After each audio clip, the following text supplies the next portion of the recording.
Olá, meus caros, tudo ótimo?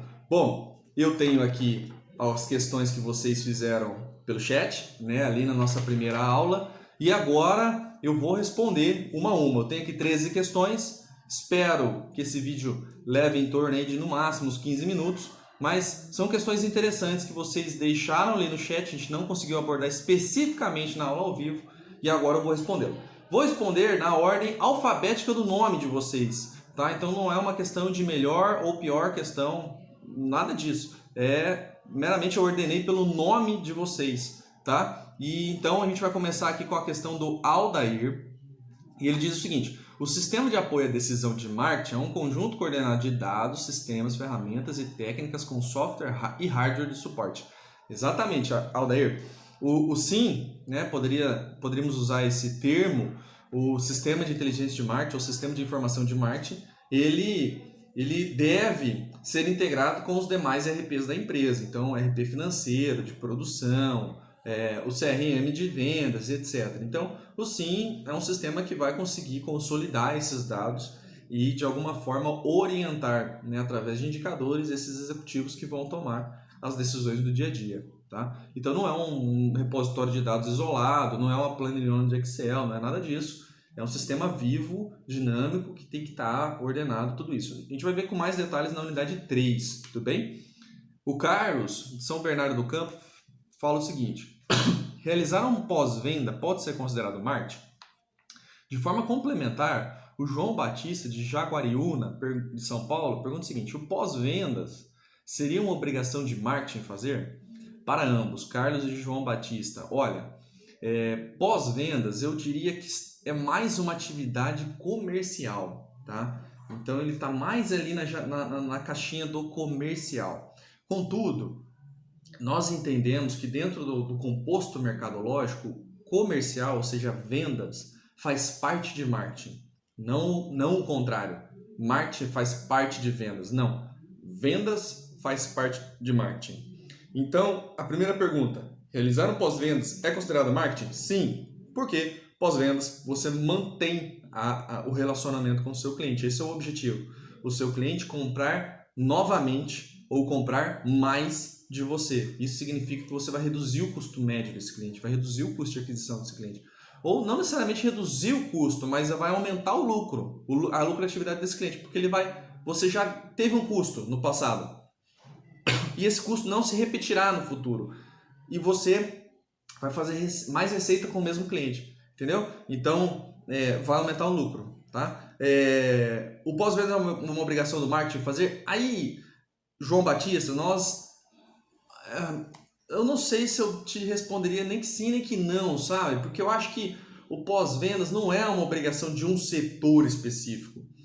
Atualmente, se a gente for para a teoria, talvez a obrigação fique realmente na parte do marketing, tá? Agora, eu estou falando com vocês não só teoria, eu estou respondendo aqui questões com a minha bagagem prática também, tá? Não adianta eu, como gestor comercial, atender, fazer um pós-vendas, manter o relacionamento com o meu cliente, se o pessoal da ponta, o pessoal que executa o serviço, quem faz a entrega, enfim, as outras pessoas e os outros setores que possuem contato com esse cliente também não mantiveram uma linha de excelência, também não tiveram essa preocupação que eu, como vendedor ou como marketing, tenho com relação ao relacionamento com o meu cliente.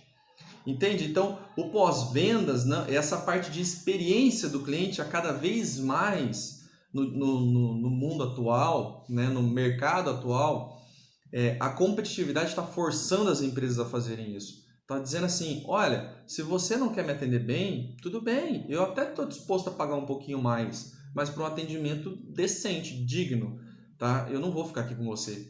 Então, não sei se a melhor resposta para você aqui, tá, João Batista, seria sim ou não, obrigação do marketing. Se a gente quer recorrer à teoria, sim, está dentro do chapéu ali mercadológico. Agora, cada vez mais isso é uma visão macro, uma visão da empresa, uma visão estratégica, tá, de posicionamento. Edivaldo, de Lusiana, Goiás, pergunta o seguinte: como implantar um marketing em uma pequena empresa? Edivaldo,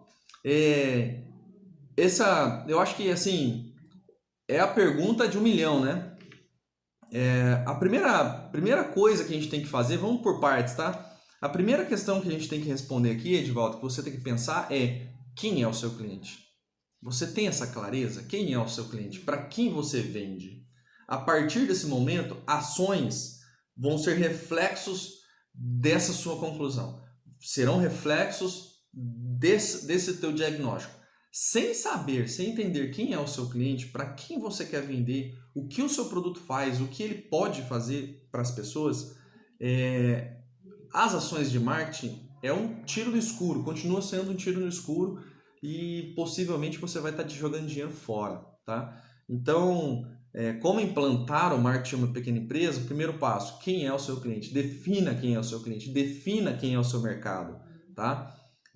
Hoje, eu estou gravando esse vídeo numa quinta-feira, dia 5 de setembro, e hoje na rádio, eu estava escutando a rádio e tal, e um cara entrou lá falando assim: eu tenho o melhor preço e o produto, o mesmo produto que a Tokstok tem. Puta, então olha só, o composto, um dos P's, né, produto, ele já falou: olha, eu tenho o mesmo que o meu concorrente tem, só que lá tu vai comprar por 200, eu te entrego por R$80, em até 48 horas. Fechou o contrato comigo, 48 horas está na sua casa. Esse é o posicionamento dele, tá? Vou te entregar rápido, o mesmo produto, com garantia e preço baixo. Como ele faz isso, eu não sei. Esse é um composto de mercadológico? Sem sombra de dúvidas, tá? Pode estar funcionando para ele, pode ser que outra empresa tenha dificuldade de fazer essa mesma questão. Então, a primeira pergunta que a gente tem que responder é: qual é o seu mercado? Dentro disso, quem é seu cliente? A próxima seria: qual é a estrutura do meu negócio? Qual é o meu modelo de negócio? Aí a gente pode começar a pensar em ações de marketing, tudo bem? Everaldo pergunta o seguinte: ele é de Pinhais, no Paraná, e ele diz: a cultura de uma empresa pode ser considerada como marketing? Everaldo, eu acho que assim, ó, a cultura reflete. Por que eu gostei muito dessa pergunta? Eu não diria marketing de uma forma direta, tá? Pensando no composto mercadológico, mas, sem sombra de dúvida, ela vai refletir em como eu trato meu cliente. E aí, em como eu trato meu cliente, volta a pergunta dos colegas Carlos e do João Batista: como eu faço pós-vendas? Então, se eu tenho uma cultura interna dos meus colaboradores, no qual eu trato eles como um mero recurso, como uma engrenagem da minha operação, enfim, não como seres humanos, não como uma gestão de pessoas realmente, né, com princípios de liderança, a gente começa a ter esse reflexo nos clientes também. Então, a cultura de uma empresa pode ser considerada como marketing? Eu julgo que sim, tá? Só que cultura, para se refletir em marketing, não é da noite para o dia, e nem do dia para a noite. Então, é algo construído dos fundadores para a ponta, né? Impossível você ter uma cultura, não gosto de usar palavras absolutas, mas nesse caso, de fato eu acredito que é impossível que o operacional tenha uma cultura de excelência enquanto os fundadores ou os gerentes, os líderes, não têm essa cultura, tá? Tem que ser algo top-down mesmo, tem que ser algo lá de cima, da diretoria, dos fundadores, dos gestores, dos líderes, para o operacional, e algo que todo mundo está olhando para o meu lugar, cliente. Invariavelmente, a experiência desse cliente será boa e logo vai refletir num bom posicionamento mercadológico, tá? Felipe, aqui de Maringá, ele pergunta o seguinte: a criação de valor pode ser feita devido à pesquisa de mercado, analisando a real necessidade e localidade da empresa e a renda que se encontra na região? Exatamente, Felipe. Então, a tua pergunta complementa a minha resposta ao Edivaldo, no sentido de a gente precisa entender o cliente. Porque assim, ó, se eu não entendo o meu cliente, o que eu acho que é valor para ele, porque na verdade é valor para mim, e eu como pai, né, do produto, da empresa, enfim, eu tenho muito zelo, né? Eu sou incrível. Para minha mãe, eu sou uma pessoa sensacional, tá? Por mais que ela tenha chamado a minha atenção, ela me dá bronca ainda hoje, mas eu sou uma pessoa sensacional. Então nós, quando somos donos dos nossos produtos ou representamos determinado produto, aquele produto é incrível, entende? Então, só que é incrível para o teu cliente também. Então a criação de valor parte disso, né? Parte dessa pesquisa, parte de entender meu cliente, parte de entender meu mercado, tá? A partir do momento que eu entendi isso, eu consigo oferecer e casar uma proposta, um produto, uma oferta que tenha valor para esse meu cliente. Tudo bem? A Girlaine, de Petrolina, Pernambuco, de que maneira a log, a logística, influencia e impacta nas estratégias de marketing do negócio? Girlaine, eu vou deixar que você reflita nessa resposta. Eu entrei agora no site da Netshoes, comprei um tênis e eu tenho uma corrida agendada, marcada para daqui 15 dias. E a Netshoes me dá 10 dias de entrega. Beleza. Embora para quem corre aí sabe que isso não é o melhor cenário, porque você tem que amaciar o tênis, etc. Mas tudo bem, eu quero tênis para fazer a prova, porque eu acho incrível o tênis, sempre usei, é ele, não dá erro. A prova é daqui 15 dias, a Netshoes em 10 dias falou que me entrega, e ela não me entregou. E aí, Girlaine, de que maneira a logística influencia na experiência do cliente, no composto mercadológico? Em tudo! Porque o marketing foi lá, capturou esse cliente, via anúncio, via alguma coisa, chamou o cliente. Aí o comercial entrou, vendeu de alguma maneira, você comprou sozinho, ou uma estratégia de e-mail, o chat, alguém te ligou, enfim. O processo comercial aconteceu. E aí você topou, você achou que aquilo lá estava num preço justo, pagou, parcelou, etc. Tá feliz, se programou, só que não entrega.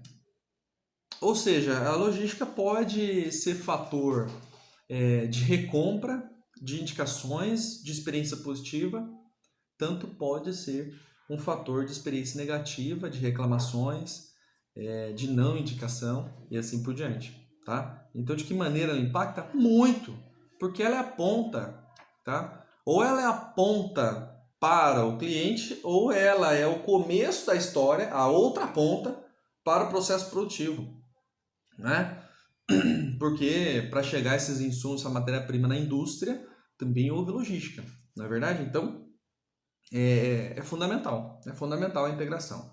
José Márcio, Camaçari, Bahia. O marketing vende valor, o vendedor vende preços baixos. Seria correta essa afirmação? Ai, Márcio, José Márcio, olha, cara, me dói o coração como gestor comercial ter que em partes concordar contigo, tá? Infelizmente, tem muito vendedor que não entendeu ainda qual é a função dele. A função dele não é mais tirar pedido, né? O vendedor que tira pedido tem vida curta no mercado, não pode ser mais isso. Ele precisa gerar valor, ele precisa construir valor, ele precisa ensinar esse cliente a comprar dele, tá? E aí esse cara fica reclamando de preço. O problema não é preço, o problema é que você não sabe vender o que tu vende. Esse é o problema. Enquanto o marketing quebra a cabeça pensando numa campanha, em ações, para entregar uma mensagem, para em 30 segundos conseguir explicar ou chamar a atenção de um potencial cliente, entra o vendedor falando, puta, mas o preço está caro mesmo. Oh, meu jovem, não faça isso.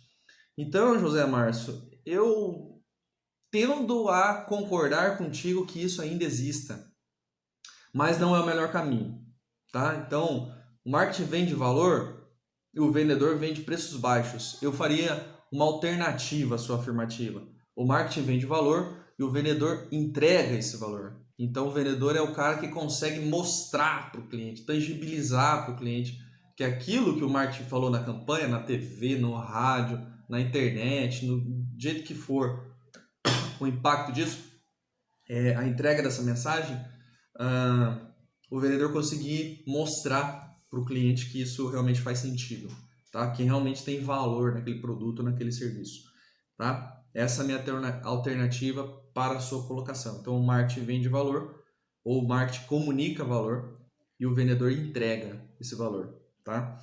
Luiz Alan, Mafra, Santa Catarina. A fase de vendas pode ser considerado o velho marketing, a fase orientada ao cliente, o novo marketing, o marketing atual? Sim, poderia. Só não vamos confundir aqui, tá? Com relação assim, ó, fase de vendas com relação à orientação de vendas, tudo bem? Que é a pergunta seguinte do Paulo Martins, de Contagem, Minas Gerais. O Paulo coloca assim, ó, mas ainda existe empresas que priorizam só a produção ou essa fase ficou totalmente para trás? Então, tanto o Luiz Alan quanto o Paulo Martins, eles estão falando sobre as eras do marketing, né? A evolução histórica. Então, a gente falando de evolução histórica do marketing, posicionamento, ok, concordo com os dois. Inclusive, ainda existem empresas que só priorizam produção. Agora, a ressalva para ambos também, tanto para o Luiz quanto para o Paulo, não confundam isso aqui, não confundam a era de evolução do marketing, a era de produção, a era de vendas e a era agora atual mercadológica, focada no cliente, etc., com orientação de marketing, tá? Salvo engano, está na unidade 3 ou na unidade 4. Não me recordo agora no livro de vocês, mas nós teremos um assunto sobre orientação de marketing. Ali a gente tem orientação de preço, orientação de produção, orientação de produto e a orientação de mercado, tá? Essas orientações são diferentes, coisas diferentes das eras evolutivas de marketing. Tá? E a respeito disso a gente vai ver nas aulas ao vivo futura. Tudo bem? O Paulo Martins ainda faz duas questões. A segunda dele é a seguinte. Paulo Martins, de Contagem de Minas Gerais, então ele coloca o seguinte. Valor pode ser entendido como ser útil para mim? Pode, Paulo, pode. Mas ainda assim, valor pode ser mais ainda, tá? Por exemplo, algo que é útil para você é que o fornecedor A faz, o B não. O fornecedor A te atende melhor do que o B também atende, mas atende melhor do que o B, ou atende mais do que o B. Então, o valor é uma medida intrínseca de cada um desses compradores, e veremos lá na frente, lá na unidade 5, salvo engano, o que é satisfação. A grosso modo, satisfação me custou, custou para vocês 17 minutos, 20 minutos do tempo de vocês assistindo esse vídeo.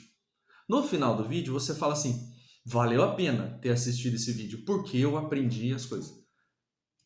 Então, você ficou satisfeito. O custo de aquisição, o custo envolvido no consumo desse material foi menor do que o teu retorno. Se no final desses minutos, você falar assim, nossa, eu não entendi nada que o professor Thiago falou, ficou confuso, não me ajudou.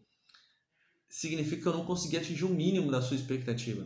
Então, a gente começou a ter um problema de satisfação do cliente, tá? Valor está nesse sentido. Então, os custos envolvidos nessa transição, e esses custos é muito intrínseco, é muito de cada pessoa, muito de cada transação, com relação aos benefícios que essa pessoa também está tendo, né? Então, o valor pode ser sintetizado nessa tua frase? Pode. O valor pode ser entendido como ser útil para mim? Pode. Só que ele extrapola isso também, tá? É mais ainda.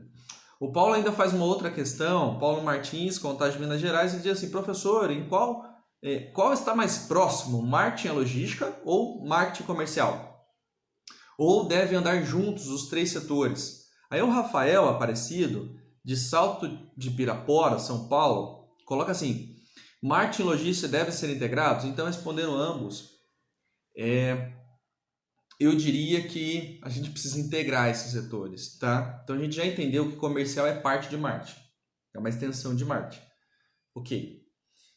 Aí, pensa assim, marketing está produzindo, colocou uma grana em campanha, etc e tal. Foi incrível o movimento. E marketing comercial também está moendo. O setor comercial todo vendendo, a coisa está bombando. E aí logística olha e fala assim, ok pessoal, ok, vocês prometeram entrega para quando? Semana que vem, você não consegue não? Não consigo, eu não tenho capacidade disso, não tenho, minha capacidade de produção não eu vou conseguir entregar isso daí daqui 15 dias, daqui 20 dias. E aí? Como é que fica a satisfação desse cliente? Então, eu não vejo outra forma da experiência desse cliente ser positiva se esses setores não estiverem integrados. O comercial aprendeu a ser integrado com o financeiro, por exemplo. Tá? Não gostava muito não, mas ele aprendeu. Porque ele entendeu que se o financeiro não liberar o crédito desse cliente, ele não consegue vender. Ou se ele passar por cima do financeiro e falar, vou vender, e daqui a pouco der um pau, esse cara não pagar, etc e tal, futuramente ele vai ter um pouco menos de poder de negociação, de barganha interna com esse setor.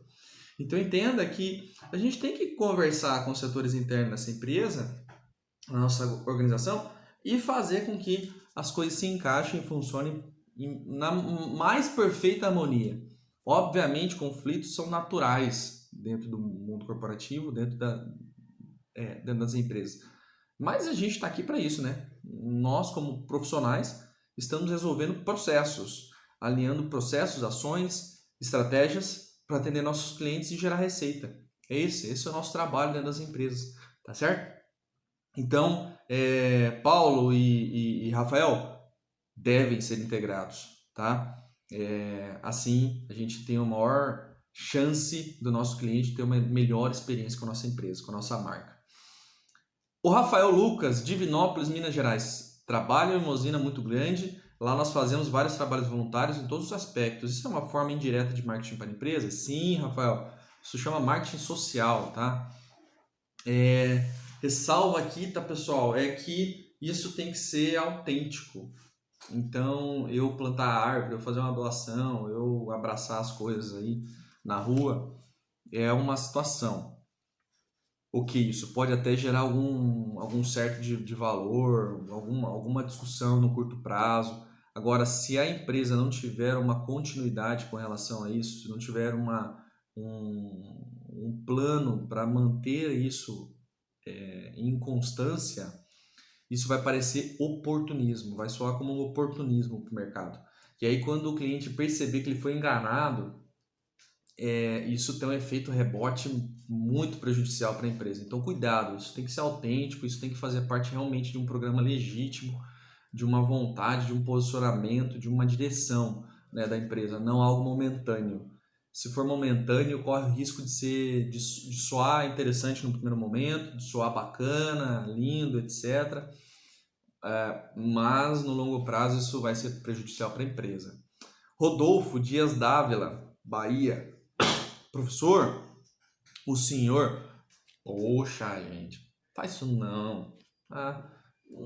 Olha, no máximo professor, beleza? Se não, Thiago aqui, você, por favor.